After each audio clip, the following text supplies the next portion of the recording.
Assalamualaikum warahmatullahi wabarakatuh. Selamat berjumpa kembali dengan saya pada topik diskusi kita yakni sediaan suppositoria. Pada bagian kedua ini kita akan berdiskusi lebih lanjut yakni pada bagian teknis pembuatan suppositoria ada beberapa hal yang perlu kita diskusikan yakni faktor-faktor yang berpengaruh terhadap karakteristik suppositoria utamanya pada teknik pembuatan. Kemudian kita juga akan berdiskusi beberapa teknik pembuatan dan perhitungan bilangan pengganti pada sediaan suppositoria. Pada bagian pertama kemarin kita sudah berdiskusi yakni terkait dari dasar fundamental suatu sediaan suppositoria, baik dari keuntungan, kerugian, jenis-jenis dan tipe basis yang digunakan. Di bagian kedua ini kita akan lebih mengkaji hal-hal teknis pembuatan sediaan suppositoria. Beberapa faktor yang perlu kita pertimbangkan ketika kita membuat atau meracik suatu sediaan suppositoria. Yang pertama adalah karakteristik melebur dari basis. Karena basis ini adalah komponen paling banyak dan basis ini nanti akan menentukan mutu akhir dari suatu sediaan suppositoria yang kita buat. Oleh karena itu, kita harus pahami terlebih dahulu karakteristik melebur baik dari basis yang kita gunakan. Karena basis yang kita gunakan itu nanti kemampuan meleburnya itu akan berubah ketika kita tambahkan bahan aktif. Begitu juga dengan perubahan karakteristik dari basis setelah proses peleburan. Yang awalnya dia berupa padatan, nanti ketika kita lebur terlalu lama atau terlalu tinggi suhunya, seperti kita melebur oleum kakao, itu nanti basisnya tidak bisa memadat kembali. Jadi melting karakteristik dari basis, kemudian suhu peleburan itu harus kita perhatikan. Karena ini adalah dasar fundamental ketika kita membuat suatu sediaan suppositoria. Kemudian tipe dari basis, kemarin kita sudah berdiskusi ada 3 tipe utama dalam kita membuat suatu sediaan suppositoria. Bisa basis lemak, bisa basis larut, atau basis bercampur dengan air, atau basis campuran. Tipe basis ini sangat ditentukan sekali dari bahan aktif yang kita gunakan, apakah dia melarut, apakah dia sukar larut, kemudian kita gunakan bahan aktif ini dan basis ini nanti kita rancang menjadi suatu sediaan suppositoria, kita akan gunakan melalui jalur apa? Jalur rektal kah? Uretra kah? Ataupun intravagina? Karena penggunaan tipe basisnya sangat berbeda sekali. Kemudian ukuran partikel, terutama untuk bahan aktif, karena ukuran partikel di sini sangat mempengaruhi sekali, yakni kemampuan obat untuk melarut dan lepas dari sediaan. Jangan-jangan obatnya nanti ketika basisnya itu melarut atau melebur, nanti obatnya tidak ikut langsung terlarut, karena ukuran partikelnya terlalu besar. Oleh karena itu, sebelum membuat suatu sediaan suppositoria, ukuran partikel ini kita perkecil terlebih dahulu. Untuk apa? Untuk meningkatkan kecepatan melarut dari suatu bahan aktif yang akan kita inkorporasikan ke dalam basis suppositoria. Kemudian keberadaan surfaktan ini umumnya pada basis campur, karena basis campur itu bisa ada basis lemak dicampur dengan larut air, nanti ada basis dalam bentuk surfaktan seperti polioksil 40 stearat kemarin. Keberadaan surfaktan ini sangat mempengaruhi sekali terhadap proses pelepasan obat, pelarutan, sehingga nanti bisa meningkatkan kemampuan obat untuk larut. Ini harus kita perhatikan, keberadaan surfaktan di sini perlu tidak kita tambahkan. Secara sederhana, dalam membuat suatu sediaan suppositoria, semakin sederhana basisnya semakin bagus. Tapi misalkan karakteristik bahan aktif yang tidak larut, maka harus kita tambah beberapa bahan seperti surfaktan ini untuk membantu proses pelarutan ketika sediaan nanti melebur di dalam tubuh kita. Itu adalah beberapa karakteristik yang harus kita pahami sebelum kita membuat suatu sediaan suppositoria. Kemudian, bagaimana cara kita meracik suatu sediaan suppositoria? Secara umum, ini ada 3 cara, yakni kita cetak dari suatu lelehan, molding format, atau kita kempa. Kempa itu berarti kalau dicetak, itu berarti dari suatu lelehan. Kalau dikempa nanti bahan-bahannya itu akan kita tekan dengan tekanan tertentu sehingga dia membentuk suppositoria. Kemudian ada hand rolling. Hand rolling itu dibentuk dengan tangan, jadi dibulet-buletkan dengan tangan. Dari ketiga metode ini yang paling banyak digunakan adalah molding format. Kenapa? Kalau dibandingkan compression, otomatis kekuatan ikatan, kemudian kompaknya sediaan itu berbeda. Kalau melebur itu kan sudah menjadi satu kesatuan. Bahkan obatnya ini nanti bisa melarut, kemudian obatnya terdispersi di dalam basis yang melebur itu. Jadi ketika basisnya nanti melebur di dalam tubuh atau melarut di dalam tubuh, nanti obatnya akan gampang terlepas dari sediaan. Efeknya akan lebih cepat dibandingkan kalau kita cetak. Cetak itu bahan aktif dicampur dengan basisnya, kemudian dicetak dengan tekanan dan ada alat pencetaknya. Utamanya kalau bahan aktif tidak stabil terhadap panas, itu ada strategi khusus, yakni kita berikan bahan aktif itu setelah proses peleburan basis. Ketika akan dingin kita tambahkan. Tapi kalau memang panas itu sangat-sangat dihindari, baru teknik cetak ini kita aplikasikan. Akan tetapi teknik cetak ini tidak sekompak dari molding format tadi. Kemudian dia juga membutuhkan alat yang khusus. Apalagi kalau ini berupa bahan-bahan yang memang bentuknya bongkahan seperti oleum kakao, itu mengalirnya tidak bagus. Nanti masa ditimbang satu persatu dimasukkan dalam alat cetak terlalu lama. Oleh karena itu, metode yang paling visible itu adalah molding format. Ketika kita bandingkan dengan hand rolling, ini adalah metode zaman dahulu. Jadi nanti suppositorianya bau keringat. Ya, dibulet-bulet dengan tangan kan bau keringat. Karena tidak dirasakan, jadi tidak kerasa kecut-kecutnya. Jadi sebenarnya tidak masalah hand rolling ini. Tapi kalau kita scale up, kita misalkan buat 1-2 suppositoria gampang. Tapi kalau membuatnya itu misalkan 100, 200, nanti tangannya yang akan rolling-rolling sendiri. Oleh karena itu, dari ketiga metode tersebut, nanti akan kita perdalam, yakni teknik pembuatan suppositoria berdasarkan teknik molding format ini. Ada beberapa tahapan, yakni tahapan pertama ada perhitungan, kemudian ada penimbangan, peleburan, molding, dan ejection and storage. Jadi ada berbagai tahapan. Di sini pada setiap tahap ini memiliki tahapan kritis yang harus kita laksanakan. Utamanya yang pertama ini tahap perhitungan. Apa yang kita hitung jelas bahannya. Bahan aktif sudah tertera di situ. Nanti bahan aktif di situ itu akan menggambarkan berapa banyak bahan aktif dalam satu sediaan suppositoria. Kemudian basisnya biasanya dalam resep atau dalam formula itu tidak tertera. Nanti akan kita hitung yang namanya replacement value atau bilangan pengganti. Nanti akan kita diskusikan lebih lanjut terkait dengan bilangan pengganti ini. Kemudian dari jumlah bahan aktif ini nanti akan menentukan bilangan penggantinya, kemudian akan ditentukan berapa banyaknya basis yang kita tambahkan. Karena dalam membuat suatu suppositoria, ukurannya sudah fix.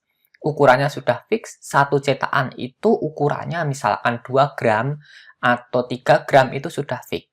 Jadi nanti kita tidak perlu memotong ataupun kita tidak perlu menambahin ukuran. Ya sudah, kalau kita cetak itu adalah sediaan yang akan kita gunakan. Kemudian, pada tahap kedua ini adalah penimbangan. Untuk penimbangan sendiri ini ditimbang sesuai dengan komponen yang ada di dalam resep atau komponen yang ada di dalam formula. Baik itu dari bahan aktif ataupun basisnya.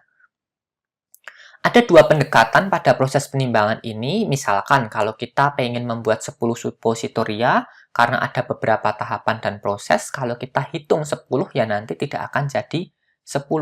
Maka kita lebihkan biasanya 10-20%-nya. Atau misalkan kita ada pendekatan membuat 100 suppositoria, kira-kira recovery-nya jadi berapa? Misalkan kita membuat 100 kok jadinya cuma 90. Oh, berarti recovery-nya 90%.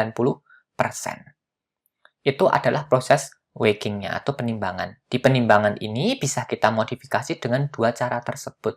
Akan tetapi ketika kita hanya meracik suatu sediaan suppositoria yang jumlahnya terbatas, biasanya teknik melebihkan bobot ini yang akan kita gunakan. Kemudian pada tahap ketiga yakni adalah peleburan. Pada peleburan ini ada berbagai macam parameter yang harus kita perhatikan. Yang pertama yakni temperatur monitoringnya. Jadi suhu yang akan kita gunakan pada proses peleburan itu harus kita monitoring. Jangan-jangan bahannya itu kok cepat banget melebur, ternyata suhunya 100 derajat lebih. Yang kita gunakan adalah api langsung. Kemudian lama proses peleburan ini juga harus kita monitoring. Kebanyakan kalau kita melebur basis suppositoria, kita tinggal ngapa-ngapain, nanti ternyata basisnya sudah terlanjur menjadi cair semua. Padahal yang kita gunakan adalah oleum kakao. Nanti ketika dicetak, tidak bisa membentuk suatu sediaan atau massa supo yang padat kembali. Ini yang perlu jadi catatan bagi kita dalam membuat suatu sediaan suppositoria. Panas ini bisa kita kontrol dari apa? Dari sumber panasnya. Kalau kita gunakan api langsung, jadi ada bahan kita panaskan di atas api langsung, itu suhunya tidak akan terkontrol. Oleh karena itu, dalam proses peleburan ini biasanya kita gunakan penangas air atau water bath. Air itu kita panaskan, kemudian uap air itu yang kita gunakan untuk meleburkan bahan. Karena suhunya lebih terkontrol nanti ketika kita menggunakan air sebagai penangas untuk meleburkan bahan-bahan yang ada di dalam resep atau formula sediaan suppositoria ini. Kemudian setelah melebur, itu nanti bahan aktif kita tambahkan. Jadi ketika bahan aktifnya tahan terhadap pemanasan, bahan aktif bisa kita lebur bareng dengan basis. Tapi kalau bahan aktifnya itu tidak tahan terhadap pemanasan, maka proses penambahan bahan aktif ini akan kita lakukan setelah bahan atau basis yang kita lebur ini kita angkat, kemudian relatif suhunya agak dingin, itu baru kita tambahkan bahan aktifnya. Tapi perlu menjadi catatan bagi kita, nanti ketika penambahan bahan aktif ini, idealnya bahan aktif itu dalam kondisi terlarut. Karena kalau dalam kondisi terlarut itu lebih bagus efeknya dibandingkan bahan aktifnya nanti mengendap. Kalau mengendap bisa terjadi inhomogenitas atau ketidakhomogenan nanti. Nanti kalau kita tuang sediaan suppositoria leburan tadi, yang bagian atas tidak ada obatnya, yang bagian bawah obat saja. Jadi itu bahaya sekali, yang bagian atas tidak memberikan efek, yang bagian bawah itu nanti bisa overdosis kalau obatnya itu yang kita gunakan mengendap. Oleh karena itu, pada proses peleburan ini dan penambahan bahan aktif ini, biasanya kita yakinkan bahwa obatnya itu terlarut. Misalkan tidak terlarut, dia terdispersi homogen dengan ukuran yang relatif kecil. Kalau ukurannya sangat halus sekali, maka dia akan terbentuk dispersi yang bagus. Sehingga nanti dia tidak cepat mengendap. Itu terkait dari melting dan penambahan bahan aktif pada proses peleburan. Kemudian tahapan selanjutnya yakni pencetakan. Tahap pencetakan ini merupakan tahapan kritis dalam pembuatan sediaan suppositoria. Karena tahap pencetakan ini akan menentukan mutu, bentuk, kualitas dari sediaan suppositoria. Ada beberapa tahapan yang perlu kita lakukan ketika kita mencetak suatu sediaan suppositoria. Cetakannya seperti itu. Jadi cetakannya itu bentuknya seperti torpedo. Itu dilihat dari atas karena cetakan itu digabungkan antara sisi kanan dan sisi kirinya. Jadi itu bisa dibuka ketika kita nanti melakukan ejection atau kita ngambil sediaan suppositoria itu dari cetakan. Ada beberapa tahap yang perlu kita lakukan. Yang pertama, biasanya cetakan suppositoria itu berasal dari bahan besi atau logam, yang mana logam itu biasanya akan memiliki karakteristik lebih dingin. Ketika karakteristiknya ini lebih dingin daripada basis, nanti ketika basis kita tuang, bisa jadi basisnya itu langsung akan mengeras atau memadat. Ketika dia belum sempurna mengisi pada ruang dia memadat, nanti bisa jadi dia akan terbentuk rongga udara pada basis tersebut. Oleh karena itu ada tahapan penting yang harus kita lakukan. Tahapan ini adalah proses preheating, jadi kita panaskan terlebih dahulu cetakannya. Jangan sampai suhu cetakan ini nanti terlalu dingin sehingga basis ketika kita tuang, basisnya itu sudah langsung memadat ketika menyentuh dinding dari cetakan.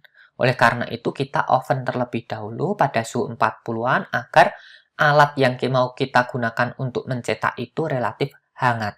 Agar apa? Nanti bahan yang kita tuang sudah kita lebur itu tidak langsung memadat.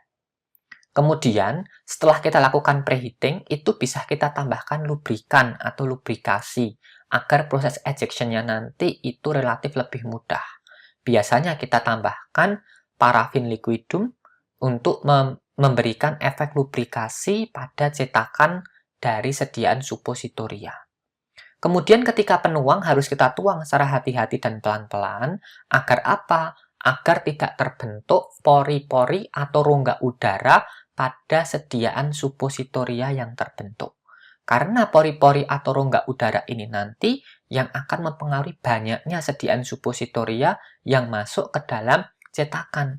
Karena dosis sediaan suppositoria itu sudah ditakar penuh pada proses pencetakannya. Jadi di sini yang perlu jadi pedoman bagi kita adalah jangan sampai bagian dalam itu ada rongganya. Salah satu caranya tadi adalah proses pemanasan, kemudian ketika menuang sediaan itu masuk ke dalam cetakan. Kemudian setelah dicetak, itu nanti akan kita dinginkan. Bisa pada suhu ruang atau bisa kita percepat disimpan pada suhu dingin. Misalkan suhu 2-8 derajat Celcius. Kemudian setelah itu nanti kita keluarkan, kita buka. Kita buka cetakan dari sediaan suppositoria. Nanti sediaan suppositoria ini akan kita keluarkan.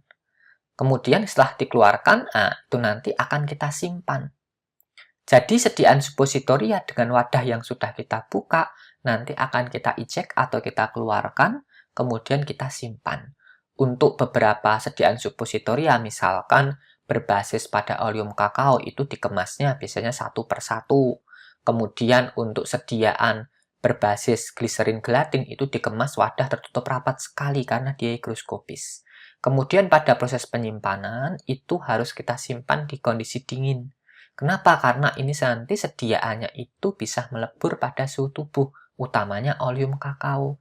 Itu harus kita simpan di bawah suhu 30. Kalau bisa suhu 2-8 derajat Celcius. Ini merupakan tahapan ketika kita membuat atau meracik suatu sediaan suppositoria. Dalam perhitungan sediaan suppositoria, itu kita akan menghitung banyaknya basis yang akan kita gunakan. Umumnya bahan aktif itu sudah diketahui jumlahnya berapa persediaan suppositoria, kemudian berat total suppositoria itu ada. Misalkan kita buat suppositoria paracetamol 300 mg dengan berat 2 gram. Basisnya bukan 2 dikurangi 3, tidak. Karena di situ ada yang namanya replacement value, ada bilangan pengganti. Utamanya bilangan pengganti ini harus kita perhatikan karena karakteristik ini berkaitan dari pembuatan suppositoria dengan basis oleum kakao dan PEG. Kenapa terjadi hal demikian? Karena ketika kita masukkan bahan aktif, kita lebur ke dalam suatu basis yang melebur, utamanya oleum kakao dan PEG, maka nanti akan terjadi perubahan densitas pada campuran tersebut. Yang perlu kita ingat kembali, tadi sediaan suppositoria untuk dosisnya sudah ditakar satu cetakan. Kalau terjadi perubahan densitas, misalkan densitasnya semakin berat, otomatis jumlah obat yang dimasukkan akan semakin banyak. Kalau jumlahnya semakin banyak, nanti jumlah obat yang masuk ke dalam tubuh semakin banyak. Begitu juga sebaliknya. Kalau densitasnya itu nanti menurun, maka jumlah obat yang ditambahkan ke dalam cetakan itu akan berkurang, sehingga obatnya tidak bisa memberikan efek secara optimal. Karena perhitungan dari replacement value atau bilangan pengganti ini sangat penting sekali, maka ini nanti bisa menjadi tahapan paling kritis penentu suatu sediaan suppositoria itu berefek atau tidak. Karena kalau misalkan tadi kita membuat sediaan suppositoria 300 mg paracetamol dalam 2 gram suppositoria, kita tambahkan 1,7 gram basis, itu nanti ketika dicetak menjadi sediaan suppositoria, yang masuk ke dalam tubuh obatnya bukan 300 mg. Bisa lebih, bisa kurang, tergantung dari perubahan densitasnya. Akan tetapi beberapa bahan aktif yang kadarnya itu kurang dari 5% atau 100 mg per 2 gram basis itu nanti memberikan efek yang tidak bermakna. Jadi, biasanya untuk perhitungan bilangan pengganti itu kita akan hitung ketika bahan aktif itu kita tambahkan dalam jumlah yang relatif banyak. Umumnya lebih dari 5% nanti kita gunakan untuk menghitung bilangan pengganti dari suatu sediaan suppositoria. Karena pada sediaan suppositoria ini jumlah yang ditambahkan itu berdasarkan volume. Jadi volume itu sangat dipengaruhi oleh densitas. Nah, densitas ini nanti yang menjadi pedoman bagi kita dalam menghitung bilangan pengganti dari suatu basis yang digantikan oleh bahan aktif atau bahan aktif yang menggantikan basis. Oleh karena itu, penambahan bahan aktif itu mampu mengubah densitas dari suatu sediaan atau suatu leburan dari basis dan bahan aktif sehingga dia akan berpengaruh terhadap potensi atau kekuatan sediaan, begitu juga dengan efek dari suatu suppositoria. Ini adalah parameter penting yang harus kita perhatikan dalam kita membuat suatu sediaan suppositoria.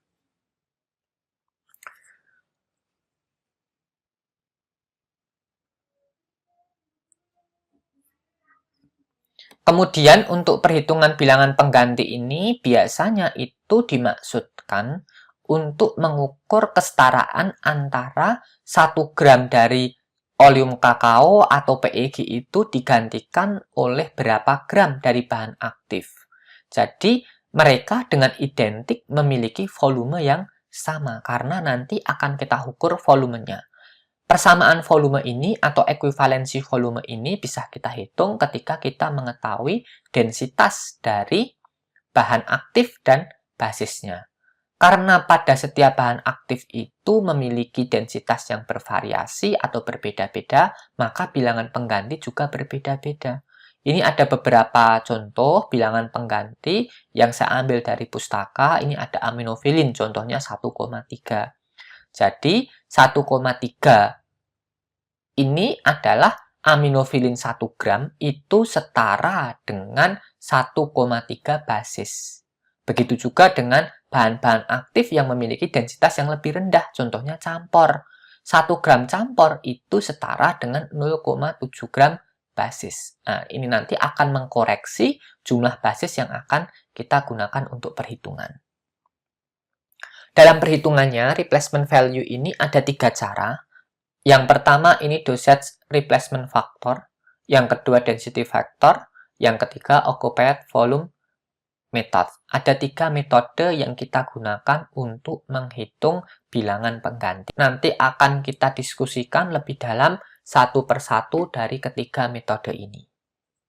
Ini secara umum, jadi ketika kita membuat suatu resep suppositoria, biasanya ada R-acetaminophen 300 mg, kemudian misvak suppositoria numero 10 masing-masing 2 gram untuk sediaannya. Jadi kita tidak ada basis di situ, basisnya yang menentukan kita, jumlahnya yang menentukan kita, walaupun jumlah satu sediaan suppo itu satu cetakan itu 2 gram. Yang pertama ini adalah dosage replacement factor, jadi ada faktor untuk mengganti bahan aktifnya.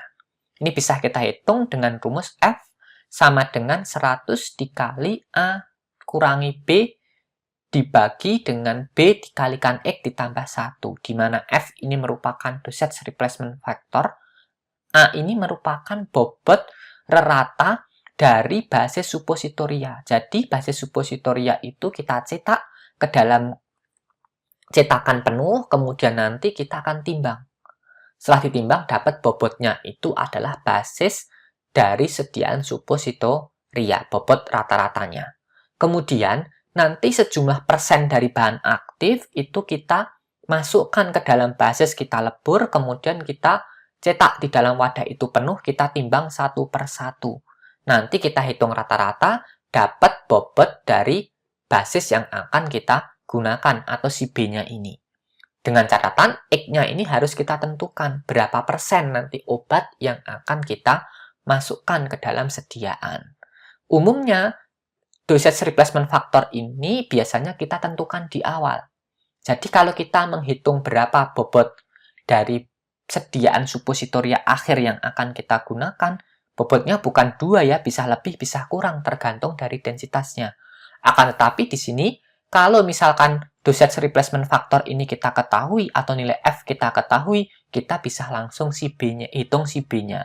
Nanti bisa kita jadikan pedoman bahwa sediaan ini nanti bisa kita hitung terkait dengan bilangan penggantinya. Contohnya, misalkan kita buat suatu sediaan suppositoria yang mengandung 300 mg acetaminophen dengan nilai F itu 0,8. Jadi bobot kira-kira untuk satu sediaan supo itu 2 gram. Berarti F-nya 0,8 kita peroleh dari diketahui. Kemudian A-nya itu bobot basisnya, itu basisnya bobotnya 2 gram. B-nya berapa? B-nya ini dicari. Untuk X-nya itu adalah persentase bobot bahan aktif dibagi dengan persentase dari bobot total dari suponya. 300 dibagi 2000, kita peroleh 15%. Kemudian kita masukkan rumus, F-nya 0,8, 100 tetap 100, A-nya 2, B-nya dicari, dibagi dengan B, dikali 15 ditambah 1. Kenapa ada angka 1? Angka 1 ini adalah relativitas dari perbandingan antara basis dan basisnya. Makanya sama ditambah dengan 1. Sehingga kita peroleh B-nya itu 2,062. Sehingga kalau kita hitung di sini bobot bahan aktif itu 300 mg, kemudian bobot basisnya itu bukan 1700 mg, tapi 1762 mg per basisnya. Nanti bisa menghasilkan suatu sediaan suppositoria yang mengandung sediaannya itu satu sediaan mengandung 300 mg. Akan tetapi ini bisa juga kita mencari nilai F. Nah, dengan cara kita masukkan bahan aktif, kita timbang, setara dengan bobot bahan aktif yang kita masukkan tadi, kita timbang, nanti kita hitung persennya, nanti ketemu nilai F yang bisa kita gunakan untuk penghitungan dari dosage replacement factor ini. Ini adalah cara pertama yang kita hitung bilangan pengganti, yakni bobot dari basis yang kita lebihkan untuk mengganti volume dari bahan aktif yang kita masukkan ke dalam suatu sediaan suppositoria. Kemudian cara yang kedua ini density factor. Jadi yang pertama tadi bilangan pengganti ini adalah faktor densitas. Yakni rumusnya sederhana sekali, B dibagi A dikurangi C ditambah B, di mana A ini adalah bobot rata-rata dari basis suppositoria. Untuk B ini adalah bobot bahan aktif dalam 1 gram suppositoria. Kemudian C ini adalah bobot rata-rata dari dari sediaan suppositoria yang ada bahan aktifnya. Jadi kita nanti caranya bagaimana? Biasanya membutuhkan 12 suppositoria, umumnya 10, 2 untuk cadangan saja. Jadi kita melakukan percobaan untuk menghitung faktor densitas ini. Kenapa? Karena kalau kita membuat suatu sediaan suppositoria, kita tidak bisa langsung membuatnya. Harus kita hitung terlebih dahulu, kita lakukan preliminary study dulu, percobaan terlebih dahulu untuk menghitung banyaknya basis yang perlu kita lebihkan atau basis yang kita kurangkan untuk menghasilkan sediaan suppositoria dengan potensi sesuai dengan target awal kita. Jadi, density factor determination ini nanti akan kita lanjutkan dengan aplikasinya untuk perhitungan dari jumlah basis yang akan kita gunakan. Caranya sederhana sekali. Kita ambil suppositoria basis, kita hitung ya sejumlah 12 tadi, kita lebur, kemudian kita isi di dalam cetakan, itu nanti dingin, kemudian kita eject dan kita timbang satu persatu dari 10 sediaan suppositoria. 2 untuk cadangan. Kemudian, banyaknya dari bahan aktif yang akan kita inkorporasikan kita sudah tahu, yakni seperti contoh misalkan ini paracetamol 300 mg ya, berarti banyaknya bahan aktif dalam satu sediaan suppositoria itu 300 mg. Kemudian parameter C ini bisa kita peroleh dengan cara apa? 12 sediaan suppositoria ditambah dengan bahan aktif. Jadi suppositorianya ini terdiri dari 0,3 gram bahan aktif atau acetaminophen ditambah 1,7 gram basisnya. Misalkan oleum kakao ya oleum kakao. Kemudian kita melting, kemudian kita isi dalam cetakan, dan yang terakhir nanti kita eject dan kita timbang satu per satu. Jadi kita punya A itu bobot dari bahan aktif, ya kita cetak, kita masukkan 2 gram dalam setiap sediaan, nanti jadinya berapa, itu nanti jadi pedoman kita dalam membuat suatu sediaan suppositoria. Walaupun itu hanya basis, misalkan kita masukkan 2 gram, ya ketemu 2 gram, tapi exactly tidak akan pas 2 gram, ya mungkin 2,001 atau 1,998, dan seterusnya. Jadi tetap harus kita coba, karena kita akan komparasikan antara basis tanpa bahan aktif dan basis dengan bahan aktif. Kemudian, setelah kita dapat parameter A, B, C tadi, akan kita hitung density vektornya. Tadi ya contoh kasusnya, ini kita disuruh membuat suatu sediaan suppositoria yang mengandung 300 mg acetaminophen, di mana satu sediaan itu bobotnya 2 gram, diminta membuat 10 sediaan. Berarti bobot suponya itu adalah 2 gram, karena rata-ratanya kita hitung misalkan tetap 2 gram sama hasilnya, A-nya. Kemudian bobot rata-rata bahan aktifnya ini 300 mg atau 0,3 gram, kemudian diinkorporasikan ke dalam basis, ternyata kita peroleh bobot ratanya itu 2,05 gram. Maka perhitungan density vektornya itu gampang sekali. 0,3 dibagi 2 dikurangi 2,05 ditambah 0,3. 0,3 dari bobot bahan aktif kita ubah dalam miligram jadi gram ya. 300 kita ubah jadi 0,3 gram. Kemudian 2 ini dari bobot rata-rata dari basis kita anggap sama 2. Kemudian ini 2,05 itu dari bobot rata-rata supo dari bahan aktif yang ditambahkan basis. Itu kita hitung, density vektornya dapat 1,2. Setelah dihitung density factor, ini tidak kita berhenti sampai sini saja, tapi perlu kita aplikasikan untuk menghitung banyaknya basis yang perlu kita tambahkan untuk membuat sediaan suppositoria yang mengandung 300 mg per sediaannya. Jelas kalau bahan aktifnya itu tidak akan berubah, karena paracetamol yang digunakan tetap yakni 300 mg per sediaan suppositorianya atau 0,3 gram. Kalau membuat 10 tinggal dikalikan 10 saja sehingga kita butuh 3 gram acetaminophen.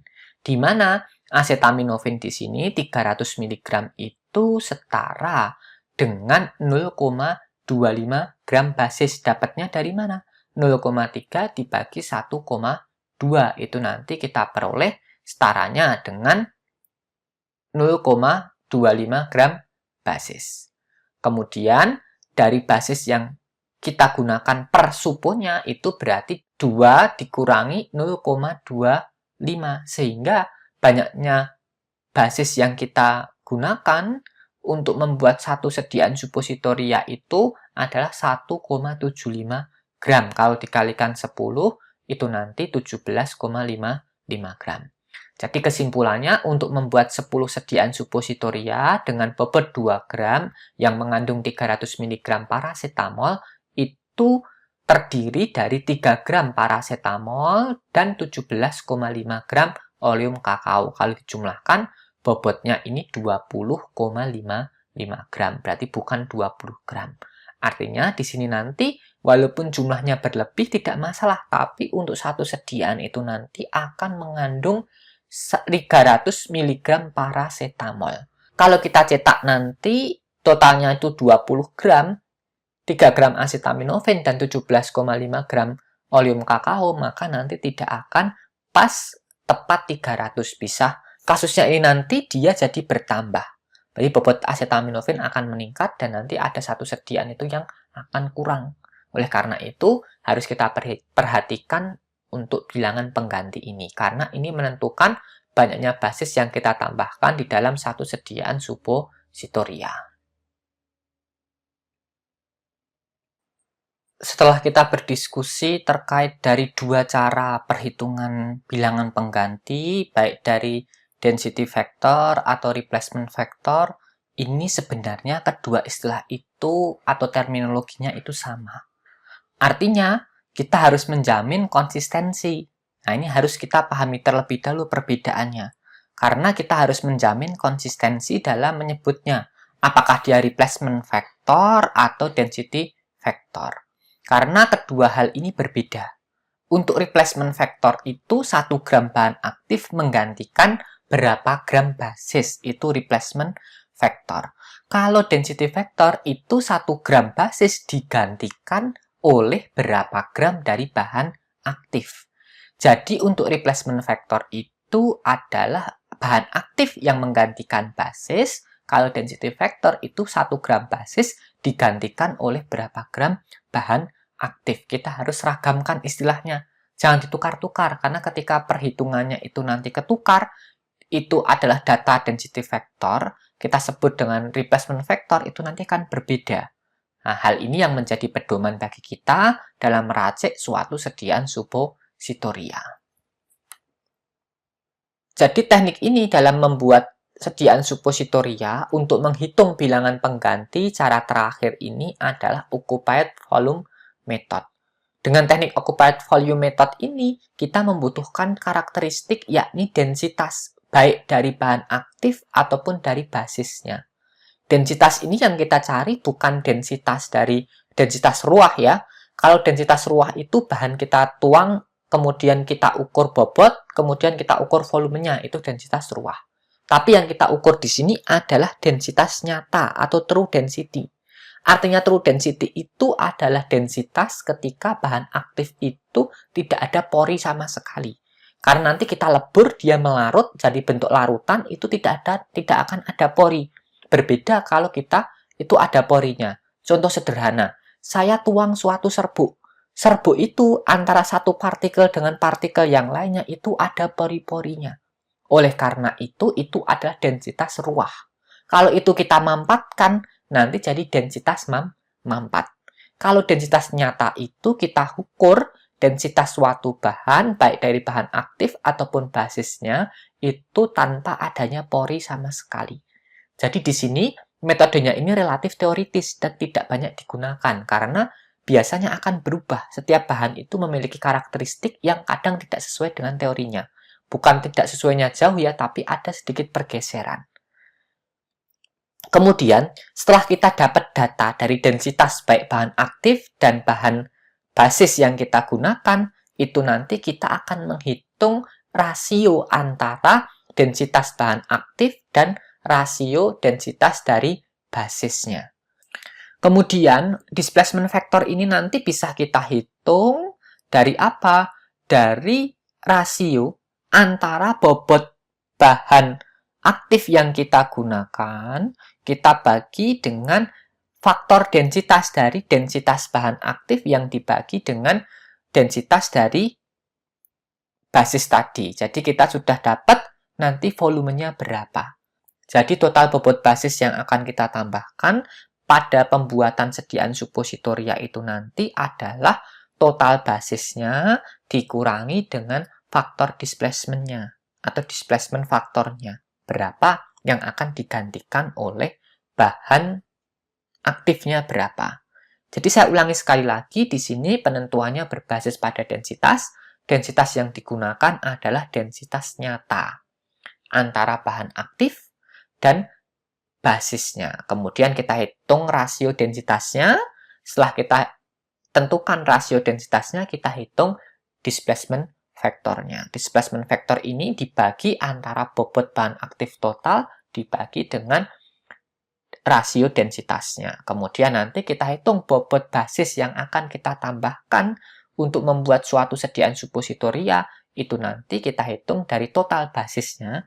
Misalkan 2 gram, berarti 2 kali 10, 20 gram dikurangi dengan faktor displacement-nya berapa. Yang mana faktor displacement tadi atau displacement faktor ini kita peroleh dari jumlah bahan aktif dibagi dengan rasio densitasnya. Nanti kita bisa buat suatu sediaan suppositoria dengan cara menimbang sejumlah obat yang sudah ditentukan tadi ditambah basis hasil perhitungan menggunakan teknik occupied volume method ini.